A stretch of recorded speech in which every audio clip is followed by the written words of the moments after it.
ఒక్క నక్సలైట్ కూడా దేశంలో ఉండొద్దు అనేటువంటిది కేంద్రం ఒక కృతనిశ్చయంతో ముందుకు వెళ్తా ఉంది. ఆపరేషన్ కగార్ పేరిట నంబాల ఆల్రెడీ నెలకొల్లినటువంటి పరిస్థితి. సో ప్రభుత్వం ఇంకా కేంద్ర ప్రభుత్వం ఇంకా చాలా అగ్రెషన్గా ముందుకు వెళ్తా ఉంది.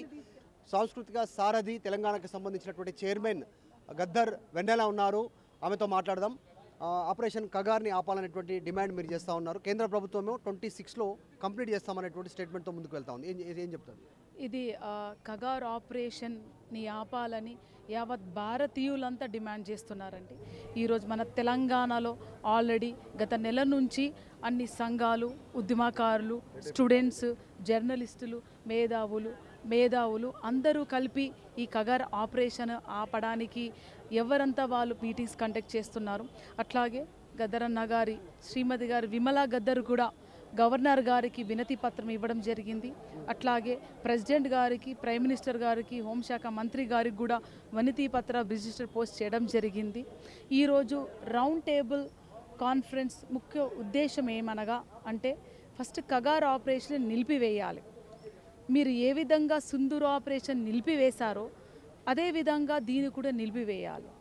రెండోది, మావోయిస్టులు శాంతి చర్చలకు రెడీ ఉన్నప్పుడు మీరు శాంతి చర్చలు ఎందుకు జరపట్లేదు?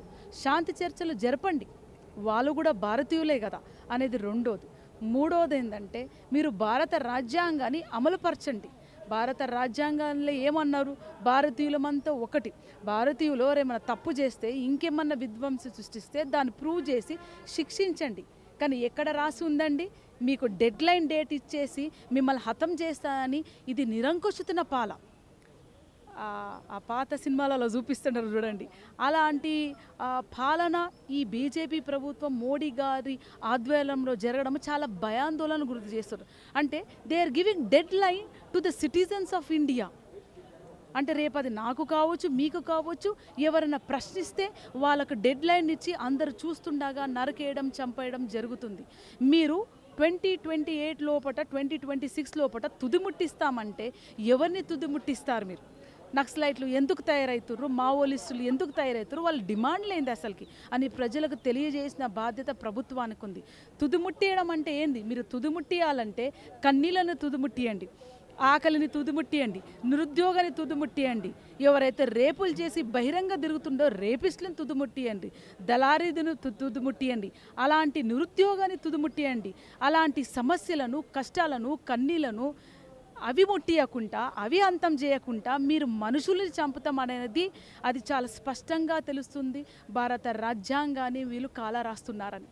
ఆంధ్రప్రదేశ్లో గతంలో కాంగ్రెస్ ప్రభుత్వంలోనే నక్సల్స్తో చర్చలకు అప్పుడు అవకాశం కల్పించారు. నక్సల్ చర్చలకు వచ్చారు, కానీ చర్చలు అర్ధాంతరంగా ముగిసిపోయాయి. మళ్ళీ కంటిన్యూషన్ కాలేదు, కంక్లూజన్ ఎక్కడ ఏం పడలేదు. అంటే ఆయుధాలను పక్కన పెట్టాలనేటువంటిది ప్రభుత్వ వాదన అప్పుడు. సో దానికి సంబంధించకపోవడంతో ముందుకు పోయారు అనేటువంటిది ఒక డిమాండ్. తర్వాత నక్సల్స్ కూడా కొన్ని డిమాండ్స్ పెట్టారు, ఆ డిమాండ్స్ని పరిశీలనలోకి ప్రభుత్వం తీసుకోలేదు, అర్ధాంతరంగా ముగిస్తాయి. చర్చలు అయితే జరిగాయి. సో ఇప్పుడు కూడా కాంగ్రెస్ ప్రభుత్వమే ఉంది, మీరు కూడా కాంగ్రెస్ ప్రభుత్వంలో సారథిగా ఉన్నారు, సాంస్కృతిక సారథిగా ప్రభుత్వంలో భాగం చైర్మన్గా ఉన్నారు. ఏం చెప్పారు? ప్రభుత్వం వైఖరి కూడా ఇంకా క్లారిటీ లేదు, దాని గురించి నిర్ణయం తీసుకుంటామంటున్నారు. ఏం చేయాలి?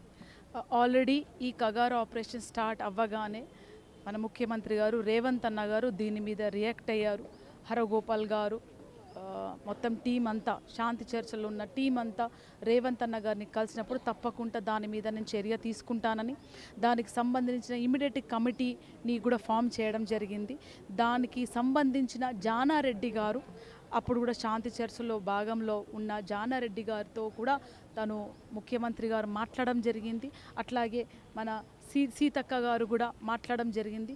వీళ్ళంతా ఒక కమిటీ సభ్యులుగా ఫామ్ అయ్యి అప్పుడు శాంతి చర్చలు ఏ విధంగా జరిగాయి, ఎలా జరిగాయి, అది దాని ముందుకు పోలేకపోయింది. దాని విఫలము అని కన్క్లూజన్కి రాకుండా ఎందుకు దాన్ని మనం కంప్లీట్ చేయలేకపోయాము, వాటి కారణాలని వాళ్ళు పరిశోధించి దాన్ని కంప్లీట్ సెట్ చేసుకొని ఆ రిప్రజెంటేషన్ని ప్రభుత్వానికి పంపడానికి, మనకు ప్రైమ్ మినిస్టర్కి పంపడానికి దాని జరగడం జరుగుతుంది, దానికి రాయడం జరుగుతుంది. అట్లాగే కాంగ్రెస్ పార్టీ ఆధ్వర్యంలో టీపీసీసీ మహేష్ అన్న గారు కూడా ఈ మధ్యనే తను ఒక వాయిస్ ఇవ్వడం జరిగింది. మీరు సింధూర్ ఆపరేషన్కి ఒక లెటర్తోనే ఆపగలిగినారు, మరి మన భారతీయులైన బిడ్డలు, ఆదివాసీ బిడ్డలు మేము శాంతి చర్చలకు రెడీ అంటే ఎందుకు ఆపటం లేదు, అది ఖచ్చితంగా ఆపాలని కాంగ్రెస్ పార్టీ నుంచి తప్పకుండా వాయిస్ వచ్చింది. కాంగ్రెస్లో భాగమైన నేను కూడా ఆ వాయిస్ని ముందుకు తీసుకొని పోతున్నాను. ప్రభుత్వం కూడా నిర్ణయం తీసుకుంటుందా? కాంగ్రెస్ ప్రభుత్వం తెలంగాణలో ఆపరేషన్ కగార్కి మేము వ్యతిరేకము, నిలిపివేయాలనేటువంటిది. ఎందుకంటే కేంద్రం తీసుకున్న నిర్ణయానికి రాష్ట్ర బలగాలు కూడా కూంబింగ్లో పాల్గొంటున్నటువంటి పరిస్థితి, సమాచారం రూపంలో కానీ ఏదో ఒక రూపంలో కేంద్రంలో తీసుకున్న నిర్ణయాల్లో ఇన్వాల్వ్ అవుతున్నటువంటి పరిస్థితి. దానికి సంబంధించి రాష్ట్ర ప్రభుత్వం ఎలాంటి నిర్ణయం తీసుకోబోతుంది త్వరలో? దాని గురించి కూడా చర్చ అవుతుంది. ఎందుకంటే కాంగ్రెస్ పార్టీ ఆధ్వర్యంలో ఏఐసి నుంచి కూడా రాహుల్ గాంధీ గారు కూడా ఆపరేషన్ కగార్కి వ్యతిరేకంగా ఉన్నారు. ఇక్కడ ఆలోచించిన విషయం ఏంటంటే, మీరు మావోయిస్టులను చంపుతా అంటున్నారు. అక్కడ ఆదివాసి బిడ్డలు, దళితులు, అణగారిన వర్గాలు, సామాన్య ప్రజలు చనిపోతున్నారు. మావోయిస్టులే అనౌన్స్ చేశారు, మీరు చంపాలంటే మమ్మల్ని పిలవండి, మేము వస్తాం, మేము మాట్లాడినాక మీరు నిర్ణయించి అప్పుడు మా అందరు బహిరంగంగా ఉరేయండి అని మావోయిస్టులు ప్రకటించినాక కూడా సామాన్య ఆదివాసీ బిడ్డలను హతం చేయడం అనేది ఒక కుట్ర అని మనకు రాహుల్ గాంధీ ఆధ్వర్యంలో ఆ చర్చ నడుస్తుంది. కాబట్టి ఇక్కడ రాష్ట్ర ప్రభుత్వము ఏ విధంగా నిర్ణయం తీసుకోబోతుందో అది త్వరలోన చర్చించి చెప్తారు. జాతీయ స్థాయిలో కూడా మద్దతు ఉందంటున్నారు.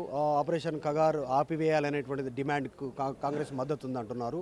రేపు ఫ్యూచర్లో వాళ్ళ డిమాండ్కి సంబంధించిన అంశంలో శాంతి చర్చల రూపంలో కాంగ్రెస్ దేశవ్యాప్తంగా దీనిపైన డిమాండ్ చేసే అవకాశం ఉంటుందా? కేంద్ర ప్రభుత్వాన్ని శాంతి చర్చలకు ఒప్పుకోండి, కాల్పులు చేయొద్దు, వాళ్ళని చంపొద్దు అనేటువంటి డిమాండ్ను దేశవ్యాప్తంగా కాంగ్రెస్ తీసుకొచ్చే పరిస్థితి ఉందా? ఆల్రెడీ రాహుల్ గాంధీ గారు ఈ విషయంపై మాట్లాడుతున్నారు. మన తెలంగాణలో మహేష్ అన్న గారు కూడా నిన్ననే మాట్లాడారు.